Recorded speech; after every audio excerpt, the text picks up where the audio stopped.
Hi everyone, this is Harini. Welcome to my YouTube channel Hari's world.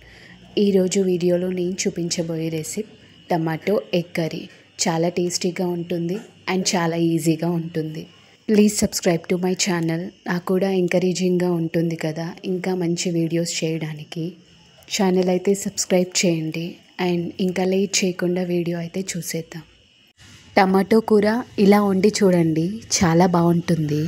మామూలుగా tomato కూర వండుకుంటాం కదా, అందులో ఇలా ఎగ్ వేసి చూడండి, చాలా బాగుంటుంది. అన్నంలోకి, రోటీలోకి, ఎందులోకైనా కాంబినేషన్ బాగుంటుంది. లేట్ చేయకుండా ప్రాసెస్ ఏంటో చూసేద్దాం. గిన్నె వేడయ్యాక 2 టేబుల్ స్పూన్ల ఆయిల్ వేసుకుందాం. ఇది కొంచెం ఫ్రైలా చేస్తాం కాబట్టి ఆయిల్ కొద్దిగా ఎక్కువే పడుతుంది. నూనె వేడయ్యాక 1 టీ స్పూన్ ఆవాలు వేసుకుందాం. అలానే 1/2 టీ స్పూన్ జీలకర్ర వేసుకొని మంటని సిమ్లో పెట్టుకొని 1/4 టీ స్పూన్ మెంతులు వేసుకుందాం. ఇప్పుడు అన్నీ ఫ్రై అయ్యాక మీడియం సైజులో 2 ఆనియన్స్ తీసుకొని సన్నగా కట్ చేసుకొని వేసుకుందాం. పచ్చివాసన పోయే వరకు మరిగించుకోవాలి. అందులోనే 6-7 పచ్చిమిరపకాయలు వేసుకొని ఫ్రై చేయండి.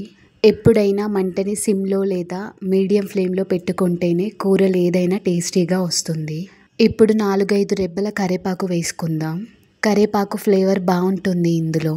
అలానే 1/4 టీ స్పూన్ పసుపు వేసుకుందాం. అలానే 1 teaspoon ginger garlic paste వేసుకుందాం. మేమైతే అల్లం ఎల్లిగడ్డ అంటాం. అర్థమవుతుందో లేదో అని నేనైతే ఇలా అంటున్నా. మంటని సిమ్లో పెట్టుకొని పచ్చివాసన పోయే వరకు ఫ్రై చేసుకుంటూ అలానే 1 టీ స్పూన్ కారం కూడా వేసుకుందాం. ఆల్రెడీ పచ్చిమిరపకాయలు వేసుకున్నాం కాబట్టి 1 టీ స్పూన్ సరిపోతుంది కారం. అలానే రుచికి సరిపడా ఉప్పు వేసుకొని మొత్తం మిక్స్ చేసుకోండి. ఇప్పుడు మీడియం సైజులో ఒక 4-5 టమాటాలు సన్నగా కట్ చేసుకొని వేసుకుందాం. And please subscribe to my channel. Definitely మంచి కంటెంట్ ఉన్న వీడియోసే చేస్తాను. 1 గ్లాస్ వాటర్ వేసుకుంటున్నాను. వాటర్ యాడ్ చేయకుండా మొత్తం ఆయిల్లో కూడా మరిగించుకుంటారు. నేనైతే వాటర్లోనే మరిగించుకుంటా. ఇప్పుడు మూత పెట్టి మరిగించుకుందాం.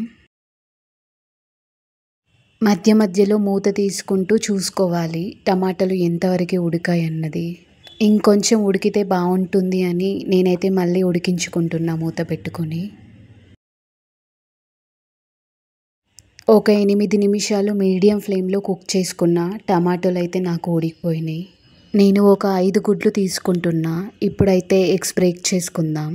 ఇలా డైరెక్ట్గా బ్రేక్ చేసుకోవడం కంటే కూడా ఎగ్స్ని బాయిల్డ్ చేసుకొని కూడా వేసుకోవచ్చు.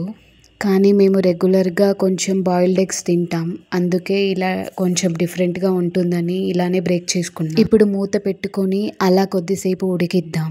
అప్పుడప్పుడు మూత తీసుకుంటూ ఎగ్స్ని టర్న్ చేసుకుంటూ మొత్తం కూడా ఫ్రై చేసుకోవాలి చక్కగా. గుడ్లన్నీ కూడా మంచిగా ఫ్రై చేసుకోవాలి, లేకపోతే లోపలంతా పచ్చిగా ఉంటుంది, అంతగా బాగుండదు. మంటని సిమ్లో లేదా మీడియం ఫ్లేమ్లో పెట్టుకొని ఒక 2-3 నిమిషాలు అలా వదిలేయండి మూత పెట్టుకొని.